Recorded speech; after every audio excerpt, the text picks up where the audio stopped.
Okay, now I'm going to do the reading portion of Out of the Burning Darkness. 14-year-old Albert Buckle was staring at death itself. Thick smoke billowed toward him. Flames licked at the ceiling. With each passing second, the heat grew more unbearable.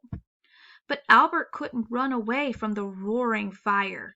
He was trapped deep underground in the coal mine where he worked. As the inferno blazed hotter, people were starting to panic. Now, inferno is one of the vocabulary words you're going to be working with tomorrow. So think about what inferno could mean in this context. As the inferno blazed hotter, people were starting to panic. "Everyone is going to die," someone shouted. It was November 13th, 1909, at the Cherry Mine, a coal mine about 100 miles southwest of Chicago, Illinois. And just to give you a little reference to where that is, this is Illinois in the Midwest of the United States. Chicago is up here, and this part of Illinois right along Lake Michigan.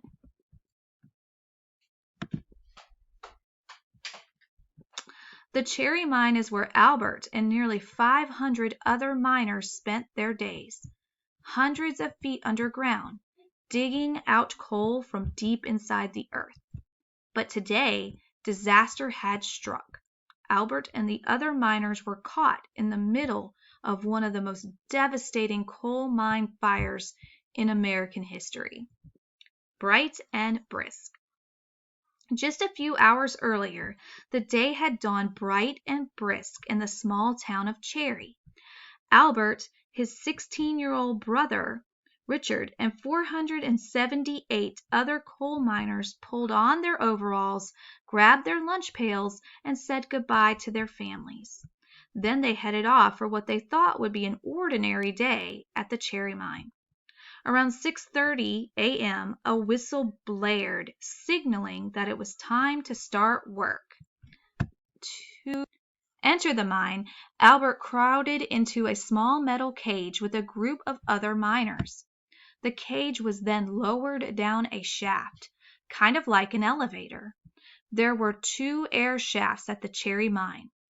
They were the only ways to get in and out of them. They only had 2 entry points to the mine. After a 30-second drop into pitch blackness, the cage clanked to a stop 317 feet below the surface, and the miners stepped out into the damp, cold air. They had arrived in the Cherry Mine. Like a vast underground city, the mine had 3 main levels from which a maze of tunnels and passageways extended for miles. Dangers at the Cherry Mine, as in any coal mine at the time, were everywhere. Cave-ins were constant threats. So were the underground gases that could kill a person in minutes. Perhaps most terrifying of all was the risk of explosions and fires. But Albert probably didn't spend much time thinking about the many ways a coal miner could be killed. Instead, he probably focused on the pay, which was higher than what he would have earned working on a farm or in a factory. Besides, the Cherry Mine was new. Many said it was the safest mine in America, that it was basically fireproof. As Albert would soon find out, they could not have been more wrong. Transforming America. Coal is a rock-like substance from the ground. It is a fossil fuel, like oil and gas. When you burn coal, heat and energy are released. By the time Albert was born, coal was changing the lives of millions of Americans. Indeed, Albert was growing up in a period of great technological change known as the Industrial Revolution, and coal was the power behind it.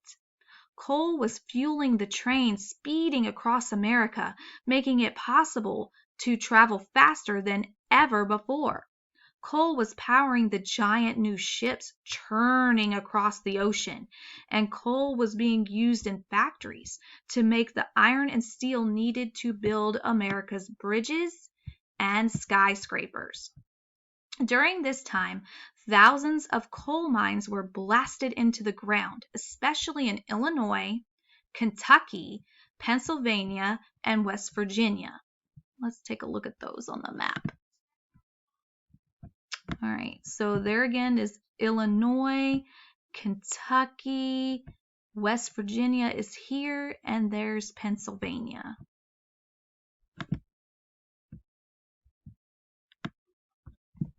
This is where vast deposits of coal had been discovered.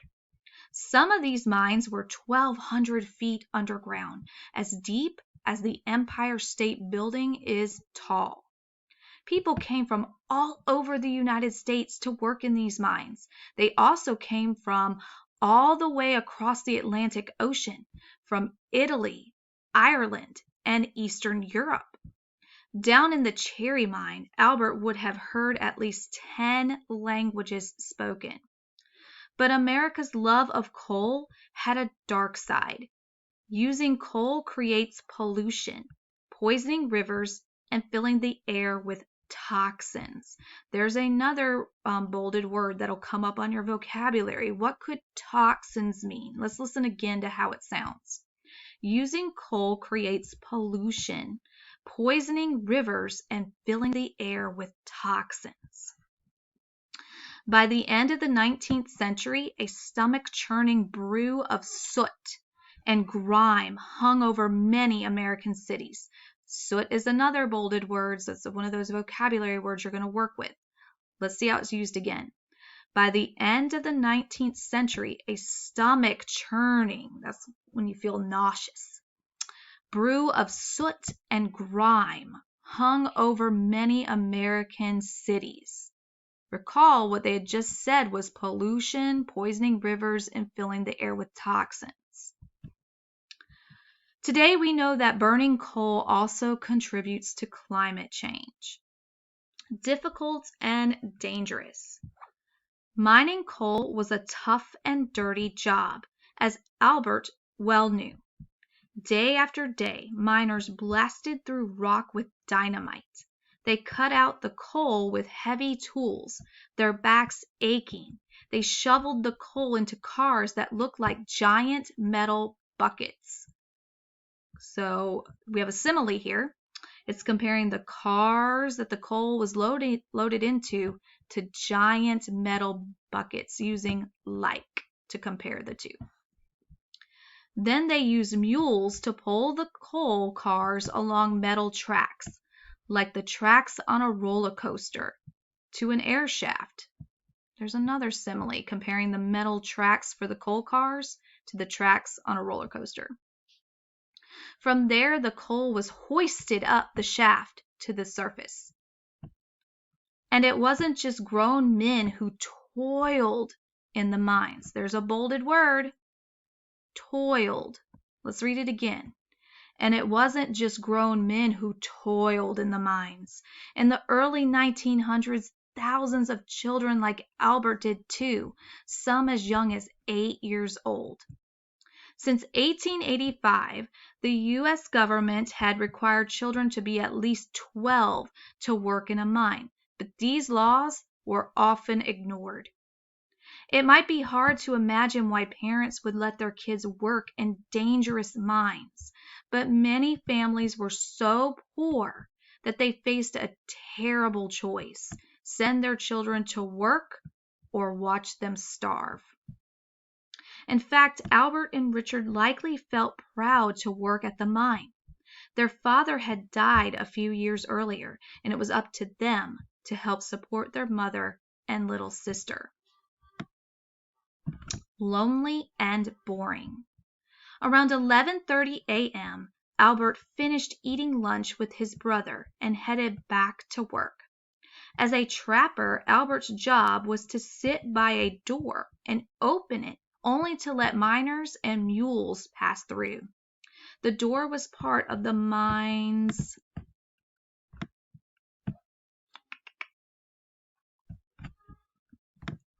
ventilation system, which kept fresh air in the places where people were working. This also prevented the buildup of dangerous gases. A trapper's job was important but boring. Imagine sitting alone in the dark all day, every day, just opening and closing a door. Sometimes you might not see another person for hours, but you couldn't fall asleep. If a mule team came speeding along and you didn't open the door, they could crash, crushing the mules, the driver, and maybe even you. What was Albert thinking about that November morning as he sat alone guarding the door? Was he looking forward to the next day? It would be Sunday, his only day off. Whatever his thoughts were, they would soon vanish. Catastrophe was coming. Scorching heat. Not long after lunch, Albert opened the door for a car filled with hay, food for the mules. A few moments later, another miner came running up to Albert. "Fire!" he shouted. Somehow oil from a lamp had dripped onto the hay car, setting the hay on fire. Albert rushed to fetch a pail of water. Still, he probably didn't fear for his safety. Small fires could usually be put out without much trouble. But by the time Albert returned, it was clear that this fire was different. The smoke was already thick.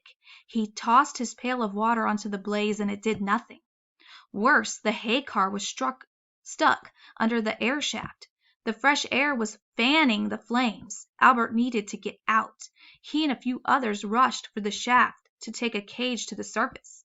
But the cage operator stopped them. He said the fire would soon be out and they should get back to work. But as the minutes passed, the fire got bigger and hotter until soon the mine itself was on fire. Only then did the call go out to evacuate the mine. As Albert finally climbed into the cage, he called to a friend to warn others, including his brother Richard. Hundreds of men were scattered throughout the tunnels. Brutal decision. When Albert finally made it up to the surface, he came upon a scene of panic. Smoke was gushing up out of the mine. Women and children were rushing to the scene, desperate to find their husbands and sons and brothers. Meanwhile, down below, miners were scrambling to get out, only to find tunnels blocked by flames, mules, and coal cars. Over the next few hours, more than 200 men and boys would escape. One brave group began taking the cage up and down, plucking their fellow miners from the flames. They made 6 trips and rescued dozens of men before they died heroically in the fire. Around 4 p.m., mine company leaders made a brutal decision to seal off the air shaft. This would choke the fire out, they hoped. Fires needed oxygen to keep burning. There's a bolded word. To many, this decision was a terrible act of cruelty. Without fresh air flowing, anyone still alive wouldn't last long. Many said the mine company cared more about its coal than the human beings. When the sun set that day, the fire showed little sign of slowing down. More than 200 miners were still trapped. In the coming days, the fire would continue to burn. More than 1,000 people descended on Cherry to help. Donations poured in. The disaster was front-page news across the country. On November 20th, a week after the fire started, rescue crews managed to enter the mine at last.